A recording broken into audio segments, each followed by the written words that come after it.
truth is, adding value will never go out of style.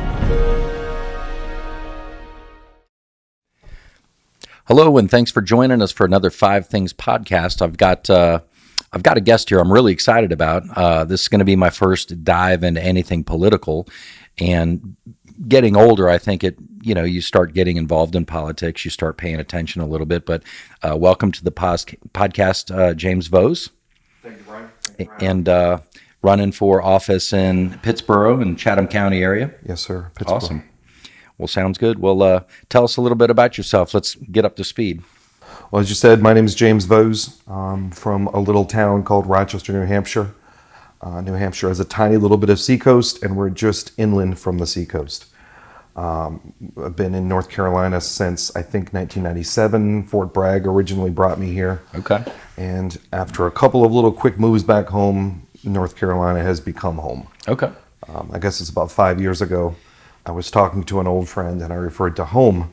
And he said, "What do you mean?" I said, "Well, right here." And it just sort of struck me that this has become home. Right. So that's kind of a good feeling. And it goes to what you said. You reach a point in life where you care about things that maybe you didn't care about before. Mm-hmm. Or maybe you did care but didn't feel as comfortable having a voice in them. Right. And I think that's where I've sort of gotten to here. So we're kind of similar in that respect, is that we both kind of left home at a young age, went off to the military, and ended up just staying somewhere else. Yeah. And you just sort of make your own way. Yeah. I do want to say before we jump into it, first time I've said this, but this podcast is sponsored by iWatch Security. We're one of the highest rated security companies in the state of North Carolina. So other than that, local veteran-owned service and expertise, second to none. So thank you for that. And so you're running for office. What office are you running for? Running for town commissioner in, as you said, Pittsboro, North Carolina. And that's a one-person job, right? So there's a board of 5 commissioners, and they run at separate times. The next election will have 3 seats up for grabs. Okay. And this election actually has 2. Okay. There are 2 multi-term incumbents running, and then myself. How long have those incumbents been in office there? Roughly. I mean, been in there a while? Multiple terms. Multiple terms. Yes, one since 2005 and one since 2009. Okay. Well, good deal. And something else is, I would encourage anybody that's watching this podcast and maybe not terribly interested in politics. The one thing that I can tell you that I've been guilty of, and I've known this for, I would say, for about 5 years, it's local politics impact us far greater than, federal politics or national politics. And it's easy to get caught up in Trump versus Biden or, Romney versus Obama or whatever. It's easy to get caught up in that because I think it gets a lot of airtime. But one of the things that I've become much more aware of the older I get is that local politics is really where it's at. One of the most powerful people in the country is a sheriff, in terms of enforcing laws and things like that. So the governor, the local officials have a lot to do with the county. So I would really encourage anybody that's looking to maybe get a little bit more into politics, I would start at the local level. And the other cool thing that I like about it is you guys are accessible, a little bit more accessible. So, getting out there and having conversations with folks and throwing your weight behind somebody can actually make a difference versus, one vote in 80 million, may not make as big of a difference. That's really what appeals to me. Mm-hmm. We all talk about doing business locally. I really do try to spend my money downtown in Pittsboro. Mm-hmm. I try to eat there. I try to buy as much food as I can that's actually sourced from there, whether it's at a farmer's market or we've got a place called the Chatham Mills Market or Chatham Marketplace. It's a co-op. A lot of the food is farm to table and the rest is just sourced locally. Mm-hmm. You'll find Ashe County cheese. There's just lots of things that you can buy right there. And it's a good example of voting with your wallet. Mm-hmm. It doesn't cost that much more. It doesn't cost much to be a member of the co-op. Sure. And what attracted you to that area originally? So originally, Pittsboro has a great little downtown. It has a great main street. It has it's a place that I've only lived in Pittsboro proper for about 2 years. I've lived just outside of it for the last 20, but I've always spent my money there. I've always had friends there, and I had an opportunity to move to Pittsboro, and it's just something I wanted to do. I've never lived in front of a sidewalk per se. I've always lived either somewhere out of town, like Sure. somewhere where you've had to drive to get into town. And it's nice to be able to walk to a farmer's market. It's nice to be able to walk and come back with eggs. And it's that accessibility that you were talking about, especially in a small town like Pittsboro. That's why this race speaks to me. I don't have any high aspirations, but I do like my neighbors. I like that my neighbors have opinions, and to be able to sort of be a sounding board for those opinions and a place for them to reverberate and bounce back, that's appealing to me on just a very fundamental level. That speaks to me. And you're a family guy, Yeah. married. Yeah. I'm separated, but I've got two boys. That's right. That's right. You were married in that area. Yeah, maybe walk that back. Yeah, well, join the club. I've been there, done that. And at the end of the day, children. Yeah, I've got two sons. William is 23. He's actually at the Army Officer Basic course in Fort Lee, Virginia. Very cool. I'm proud to say that. He did his undergrad at Syracuse and has got himself a good job. So Awesome. Kudos to William. My other son is 13. His name is Waylon, and he's a fun kid. He likes wrestling and jiu-jitsu and cross country, and he's just kind of all go. I'll tell you what, in hindsight, I really wish I would have got my kids into martial arts. But what a great skill to have. Even just wrestling, there's so Wrestling much to too, yeah. Wrestling brings that sort of single-mindedness that comes with martial arts, and it puts it into a team perspective, which I think is a unique thing in that world. Right. And really, like in the UFC, and it's one of the most dominant forms of combat. Or even just hand to living. hand. Like, it's a great base for life. Like, if you can make it through that wrestling room and not break, you probably have something to offer someone in this world. Right. That makes sense. So kind of jumping into a few topics that, because you shared, we're going to get in kind of 5 things of why people should vote for you, or 5 things that you want people to know about in the area. And we'll get to that in a second. But let me ask you this. You do, and I'll just share my opinion on this. I think it's unfortunate that people have to be a Republican or a Democrat. And you don't have to, but you're up against a whole lot of machines, or, 2 machines, if you're not part of one of those parties. And you obviously identify, we'll use that, you identify as a Republican at this point. Let me ask you this. What do you think separates, why do you feel you fall in that camp versus the other camp, let's say? So I'll actually even walk that back a little further. I would say that I have been a Republican up until the last couple of years. When I decided to run this race, I decided to reaffiliate as an independent. Okay. I think in today's world, it's hard for me to identify with either category. To your point, I think it's a world of tribesmanship or tribalism, and I think that's very sad. However, I think that maybe the only place in our government that the exception to that is in a small town or county municipal election. These are nonpartisan elections. I think that it is so divisive right now, and I can speak as to why. I can speak to the things that I still enjoy about both sides and the things that turn me off on both sides, because in walking away from one, you have to ask yourself, are you better suited in the other? And I don't think I am better suited in the other. I don't think I can genuinely call myself either one. Okay. But in this election, I think it's more about building bridges and facilitating conversations downtown and at restaurants or over Zooms or at a coffee shop, and not giving anyone a reason to disqualify me before I get started. I've had a handful of people really take issue with that and try to ask on social media and in public forums why. And it's a conversation I'm super happy to have, but I think it's more suited to eye contact. Sure. And really just being yourself and not being held to a certain number of words before you lose the person's attention because they're tired of reading. And sometimes those sort of thoughts, they are scatter shots, and they are sort of a lot of different things that come together and culminate in just the changing of a person's opinion. So I don't know that I have a firm answer for that, as much as I have to say that I hate it.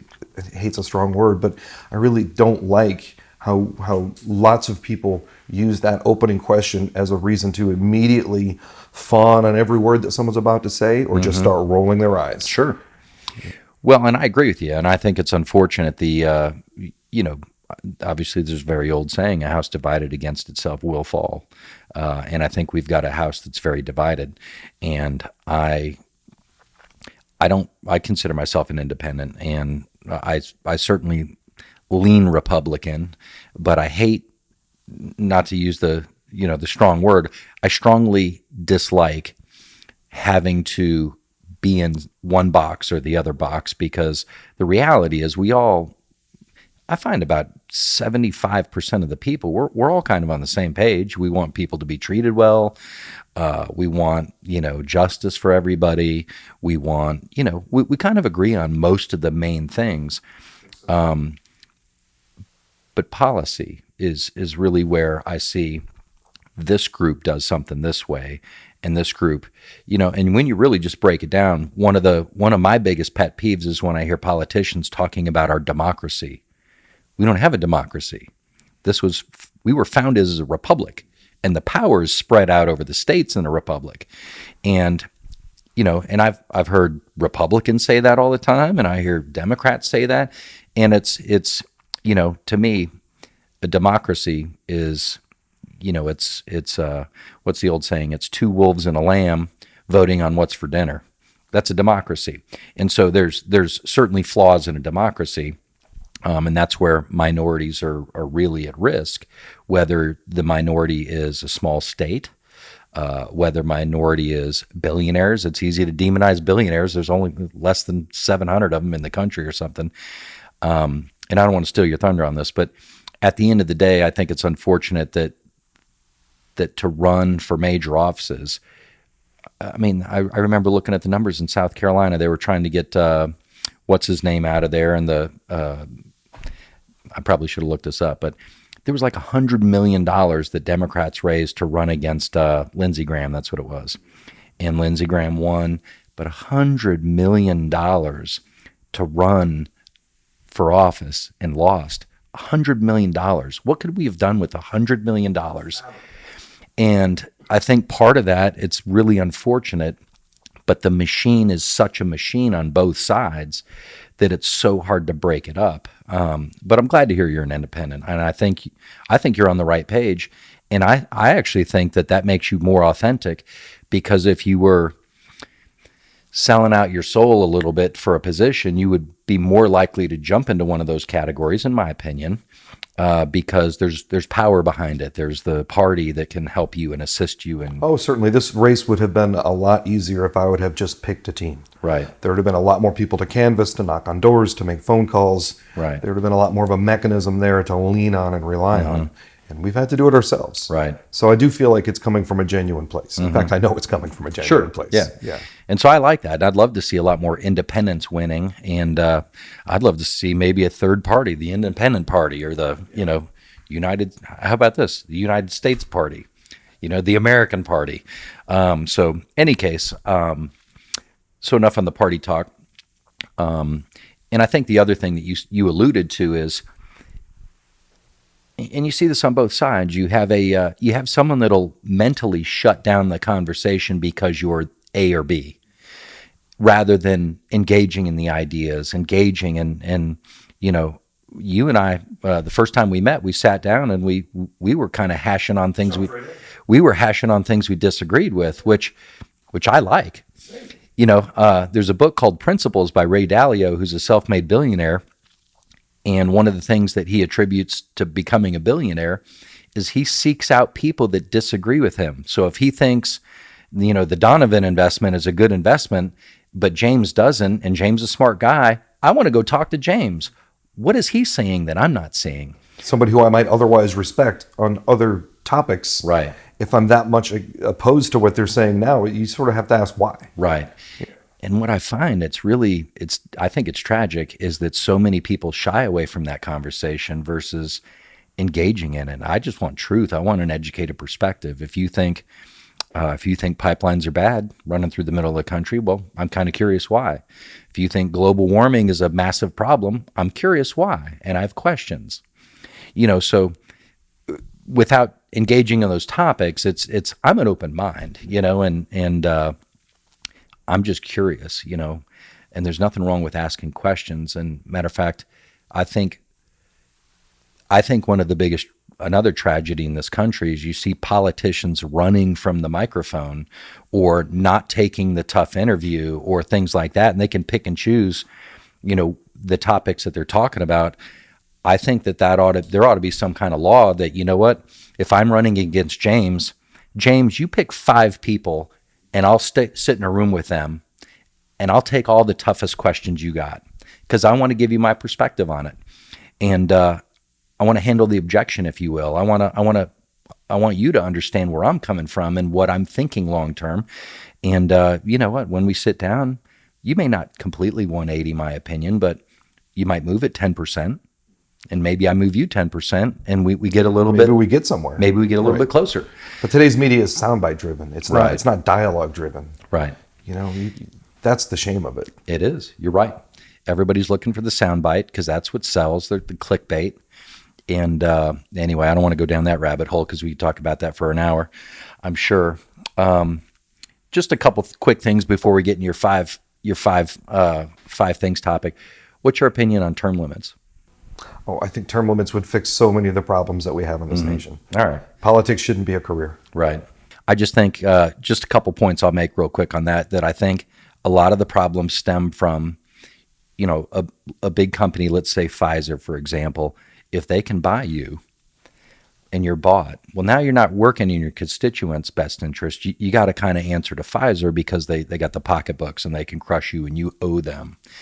But I think if you were only doing 1 term or 2 terms, there's less. Decisions are based on future checks and future donations also. Right. Right. It's going to always be in your head at that point. Right. There's no objective decision making left. And maybe I'm just paying attention to politics more the last decade, you know, part of getting older probably. But it seems like everybody's always campaigning. Like, when are we doing our jobs? You know, I just think that, you know, if we had term limits and maybe some type of system where, you know, if I ever ran for office, one of the things I would say is I'm running for 1 term. I'm not taking any money. I'm successful. That's why I can run, and I'm doing this for my community. And so I'm going to run 1 term because I don't want to work for free for the rest of my life. I want to enjoy my life. I don't need the money because I've already, you know, established myself. And I'm not saying everybody's in the position to do this, but at the end of the day, I think that would be an ideal scenario for the community because I'm truly in it for the community. And there's always going to be some intangible benefits, I'm sure, that come with that I don't know that you can ever rule out. But at the end of the day, it's something that obviously the politicians aren't going to vote for that stuff themselves. You know, they're We need to make it an issue. right.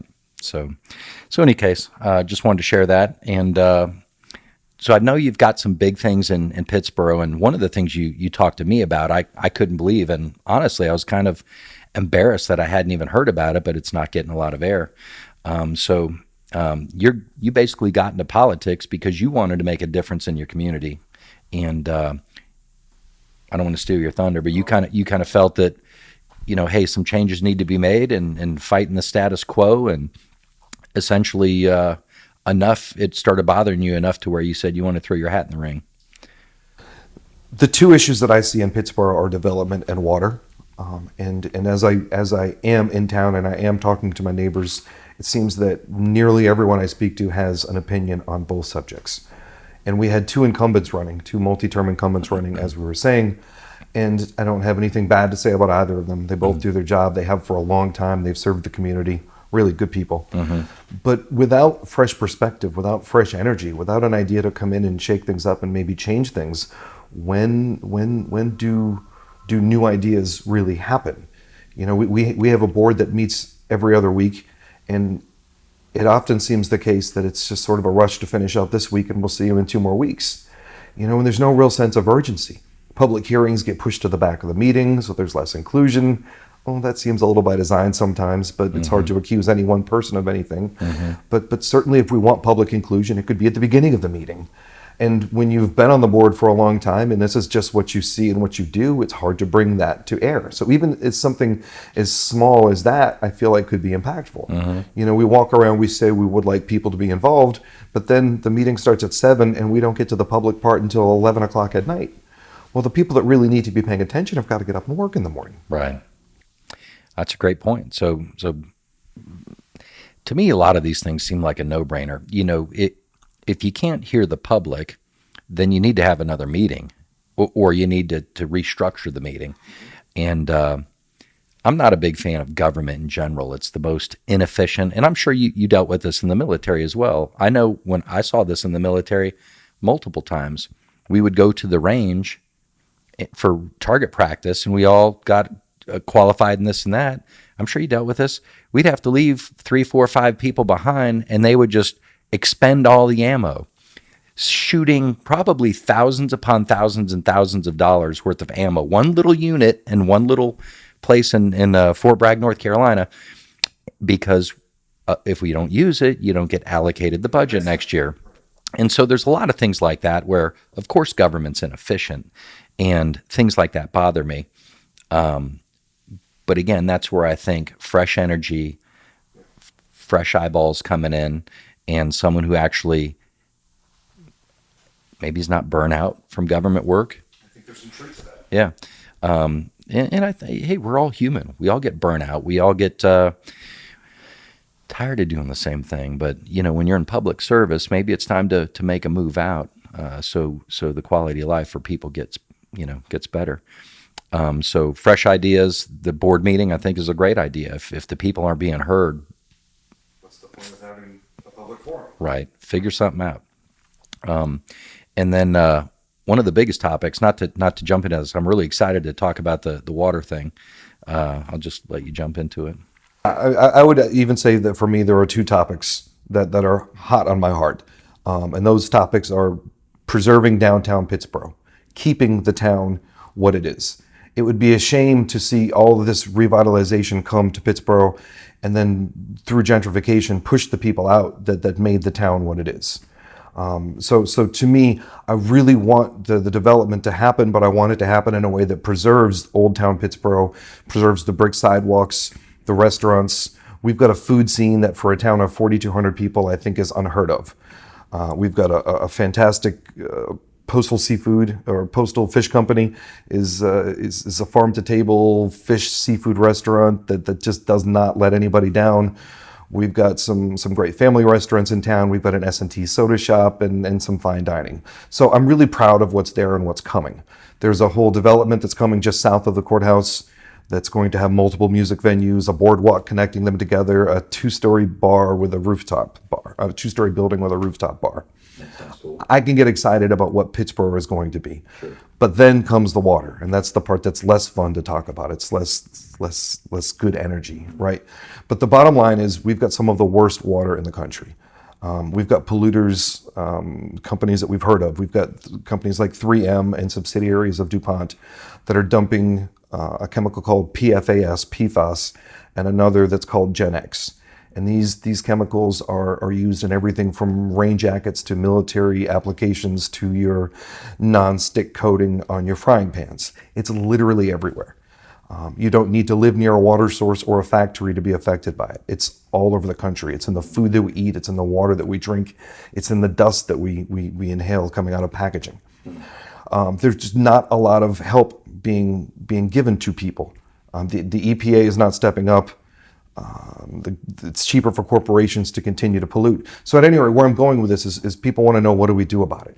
And I don't have a quick and ready answer, but the suggestions that I see being thrown about are, number one, we continue to work with the EPA to get them to defend us.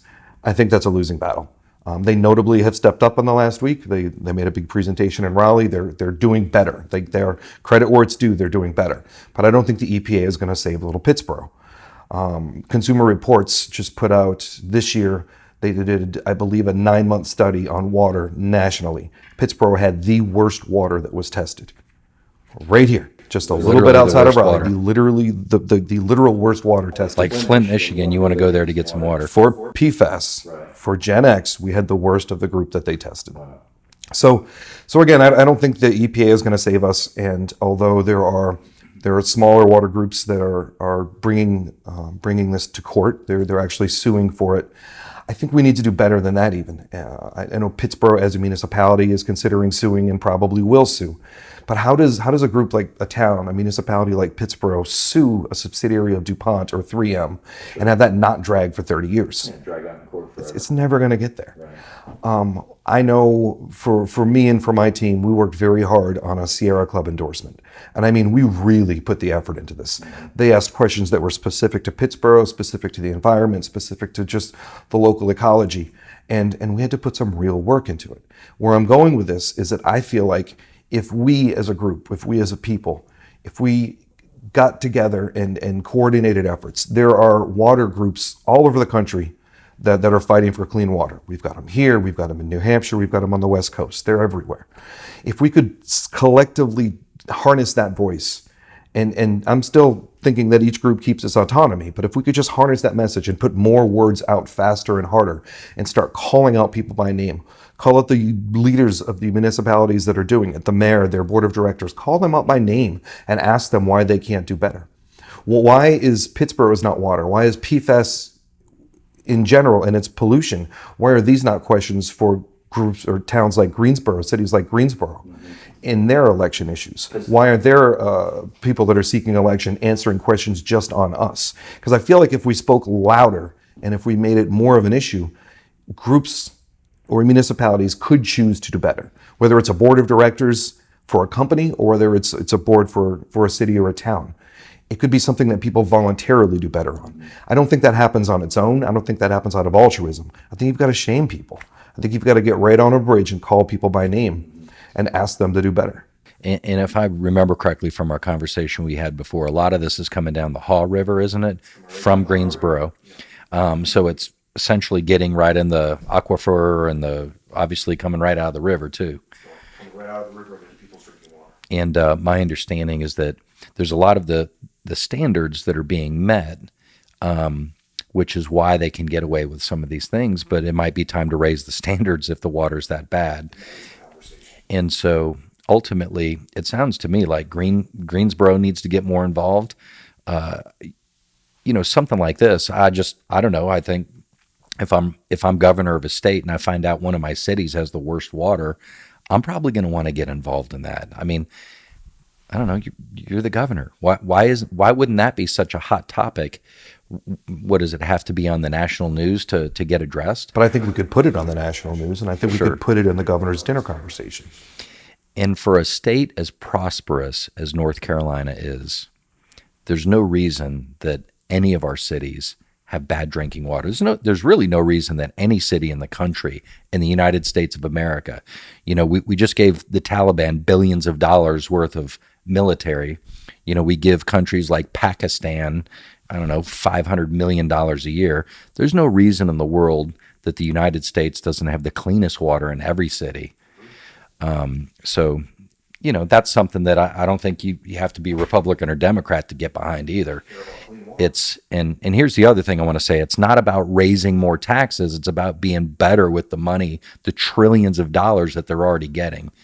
That's my opinion. I'd love to have a full podcast on that. But at the end of the day, so one of your big things would be top of mind is let's start working on this water. I want to unify and work on the water together. I want to force the conversation and make it something that people care about, make it a topic that people talk about in their elections. Mm-hmm. And that as we're saying, boards of directors or boards of cities and towns agree to do better, whether it's from pressure from the government or from Lester Holt on the NBC News or both. Right. I think that's how we get it fixed. Mm-hmm. Well, I would just, again, if I was in your position, and I don't know how you're going to proceed about it, but the first thing I would probably do is directly go after those companies that, hey, these are our results, and we know where it's coming from. Can you guys help us with this? Is this something you can put some energy into? And maybe it's already been tried and tested. One of the first questions that I asked was, and just from backing up a little bit, we've had a 38% increase in water price for what we pay for as citizens of Pittsboro. Mm-hmm. Nearly 40% of our water's gone up. We can't drink it. There's no free spigot anywhere in town. If you are pressed for money on a monthly basis and you have to make a choice, you're either drinking the dirty water or you're buying bottled water and cutting somewhere else. You still have to pay for your water. Dead stop. As a town, we've spent a little over $2 million on a water reclamation system, a water filtration system that does not work. We're going to spend another $1 million to $1.4 million. So one of the first questions that I asked is, has anyone gone upstream to the polluters, whose names we can say and they're quantifiable, sure, and just simply walked in with an attorney or just as citizens and said, we've spent $2 million. We're about to spend another $1.4 million, call it $1.5 million. Rather than going to war over 20 years, why don't you just be decent people? Don't accept any responsibility. We're not asking you to own it legally. But you can stand up and say, hey, this is being dropped on our doorstep. We don't think we did it. We've run the numbers. We're going to spend $8 million defending this over the next decade. Or we could just cut the ribbon, do this for them, and make it happen. I don't think that they would do it. But it seems like the first question to ask before you start calling people out by name standing over a bridge that has polluted water running underneath it. And nobody's even had that conversation. Right. So, I mean, I agree with you. Why can't we just do better together? Just go have the conversation. Start calling up and go address it to them and say, listen, this is, I got elected. I got elected on this as my number one premise. And I want to bring it to you. I'm going to give you the opportunity to be good humans here.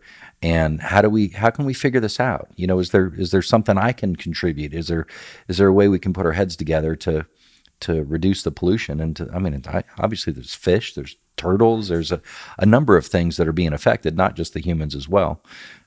So obviously if, have that conversation and give them the opportunity to be good humans and be part of the solution. It's the first question I would want to be asked if it was about to be dropped on my doorstep in the form of a lawsuit. I'd consider it. It would surely go before the board. Yeah, I would definitely. If I'm CEO of that company or anybody in that company, I'm going to start pushing. Yeah, do some cost benefit analysis. Think it over. Think about the general public perception of me and the company that I'm representing, and it seems to make at least sense to my head. Well, and the other thing is like, hey, this is your chance to work with us. Otherwise, I'm getting ready to be a real pain in your ass because I have no choice. People are being polluted right down the river here. So, maybe you're going to lose a contract from DuPont over this. Maybe, you're on the news and your stock's going to drop.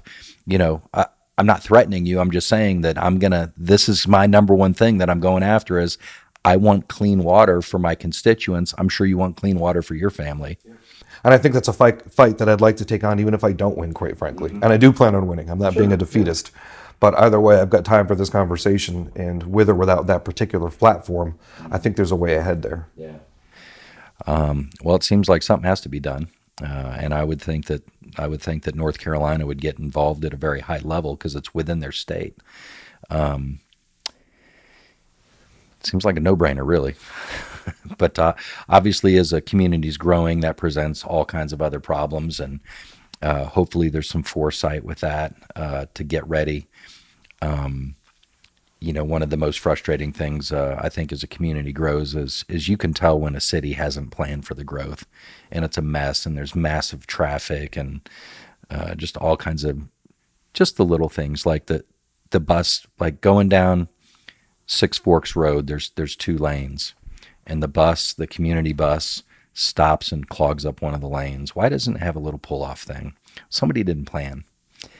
Or it's an easy adjustment to make. It's little things like that, and all of a sudden you're clogging up traffic, and people are driving like jerks trying to get around the bus, and at the end of the day, there's so many things like that, again, when it comes to government, that you can get away with a lot of things in government. You just wouldn't be able to get away with private business.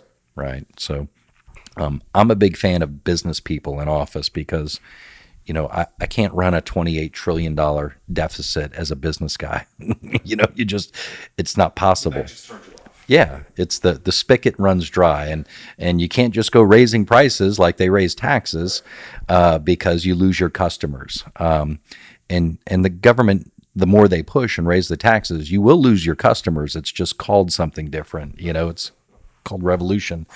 But so those were the 2 things. So obviously development, the water is a big hot topic. The one thing I really appreciated about when we met, I could tell you were genuinely, your soul is moved by the topic, and I can understand why.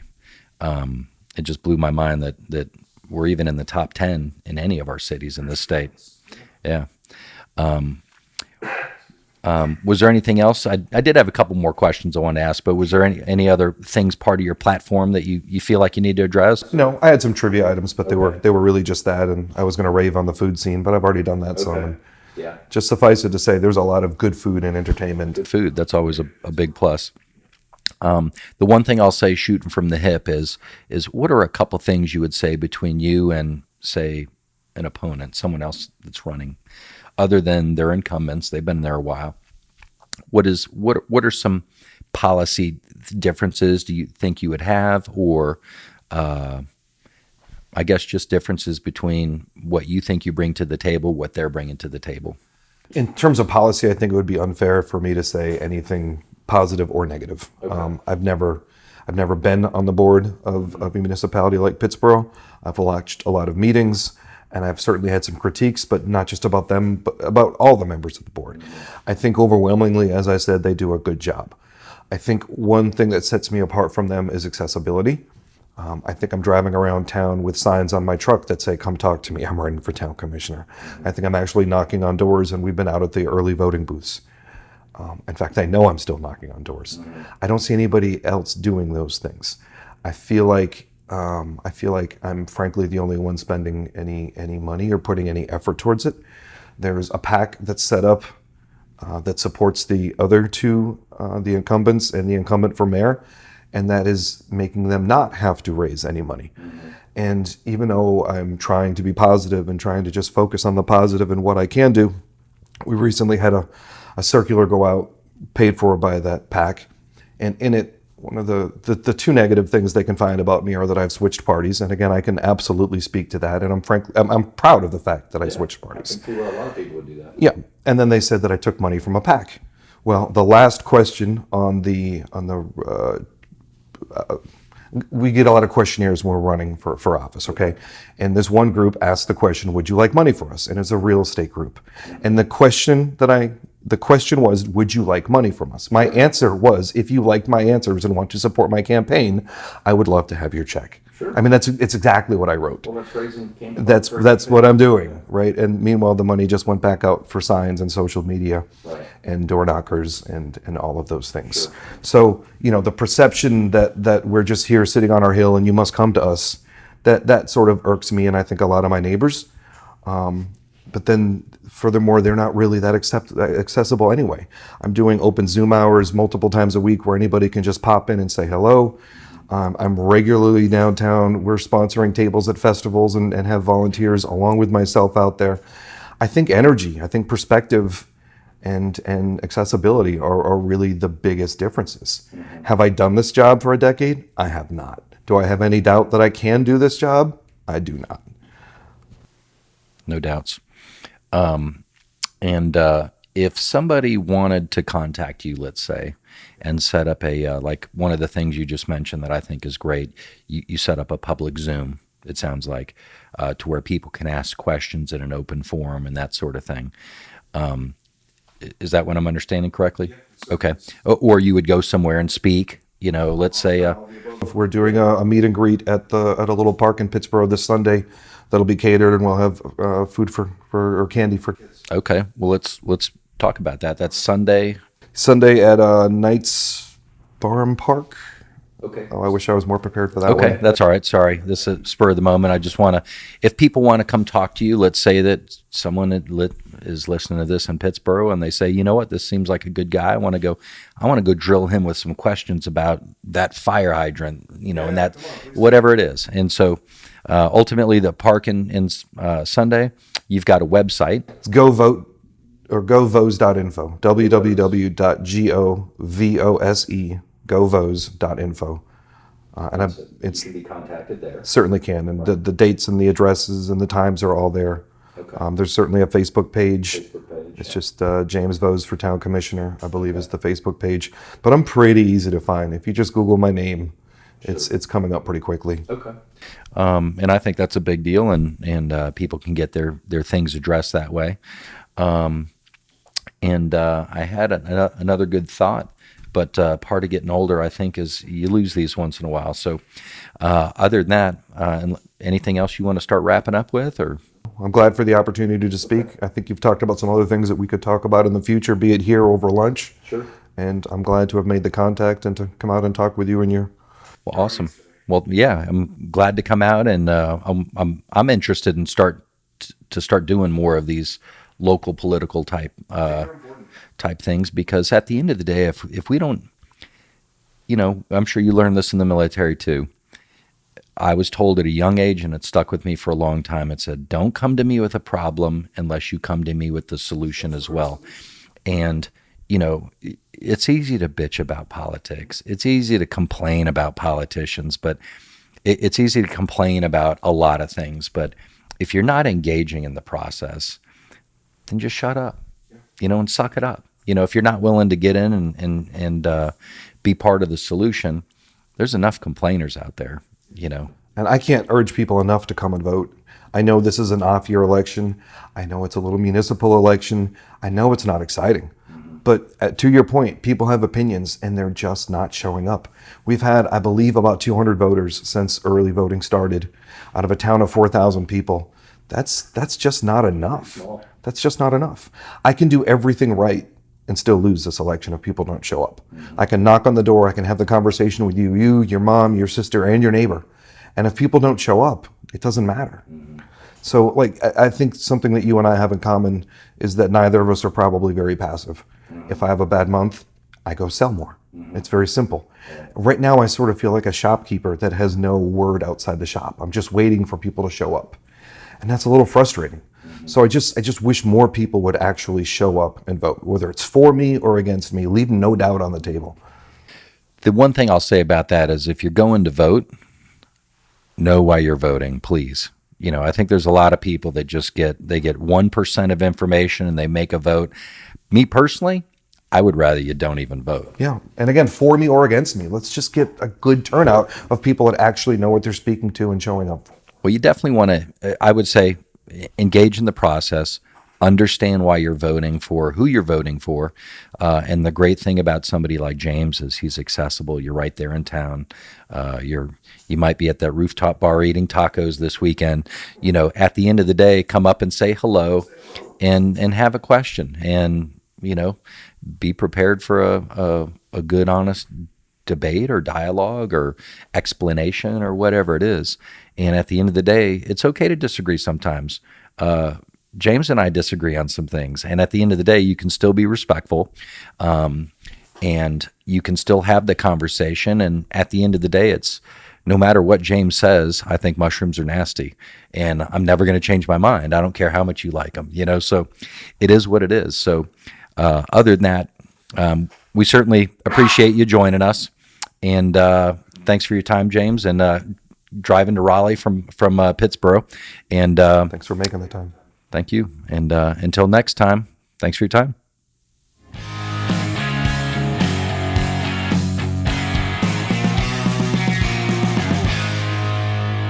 Hello, this is Brian Smith, and thank you for watching. Please subscribe for more valuable content.